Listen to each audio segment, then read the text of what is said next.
Hi friends, നമ്മുടെ 40 days study പ്ലാനിൽ ഇന്ന് ഡേ 17 ആണ്. എല്ലാവരും പഠിത്തം കൃത്യമായിട്ട് പോകണമെന്ന് വിചാരിക്കുന്നു. നമുക്കിനി ഭയങ്കര ചെറിയ കുറച്ച് ദിവസങ്ങളെ നമ്മുടെ മുന്നിലുള്ളൂ. എല്ലാവരും ഉഴപ്പൊക്കെ മാറ്റി വെച്ച് മടിയൊക്കെ മാറ്റി വെച്ചിട്ട് പഠിത്തം വീണ്ടും കൃത്യമായിട്ട് തുടരാം.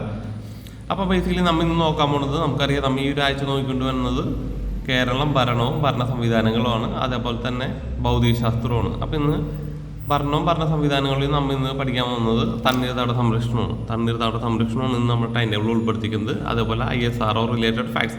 ISRO എന്ന് കാണുമ്പോൾ തന്നെ നമുക്ക് മനസ്സിലാവും, ഈ കഴിഞ്ഞ അല്ലെങ്കിൽ നമ്മുടെ ഈ POIക്കുകൾ എടുത്ത് നോക്കിയെങ്കിൽ നമുക്ക് ഏറ്റവും കൂടുതൽ കാണാൻ പറ്റുന്നത് ISRO റിലേറ്റഡ് ചോദ്യങ്ങളാണ്. അത് നമ്മുടെ കറണ്ട് അഫയേഴ്സിലാണ് കയറി വരുന്നത് മെയിനായിട്ട്. അതുപോലെ അതിൻ്റെ മെയിൻ സബ്ജക്റ്റ് എടുക്കുന്നത് നമ്മുടെ ഫിസിക്സിലാണ്, അതായത് ഭൗതികശാസ്ത്രത്തിലാണ് എടുക്കുന്നത്. ഇപ്പോൾ നമ്മൾ നോക്കിയാൽ ചന്ദ്രയാനായാലും അല്ലെങ്കിൽ ആദിത്യ ആയാലും ഈ എല്ലാ റിലേറ്റഡ് ടോപ്പിക്സും അതിൻ്റെ ഹോട്ടായിട്ട് നിൽക്കുന്ന സമയമാണ്. അപ്പോൾ എല്ലാവരും കൃത്യമായിട്ട് നോക്കുക, ISROൻ്റെ ഫുൾ ഡീറ്റെയിൽസ് നോക്കേണ്ടതാണ്. പിന്നെ അടുത്ത് ഉള്ള അവരെ പദ്ധതികളും എല്ലാം കൃത്യമായിട്ട് നോക്കേണ്ടതാണ്. പിന്നെ മാത്സിൽ നമ്മൾ സമാന ബന്ധങ്ങൾ, അതുപോലെ ഇംഗ്ലീഷിൽ പ്രപ്പോസിഷൻസ്, മലയാളത്തിൽ സ്ത്രീലിംഗ പുല്ലിംഗം, അതുപോലെ കറണ്ട് അഫയേഴ്സിൽ ജൂലൈ 2021 കാണുമ്പോൾ തന്നെ നമുക്ക് ആദ്യം ഓർമ്മ വരുന്നത് എന്തായിരിക്കണം? ചന്ദ്രയാനായിരിക്കണം.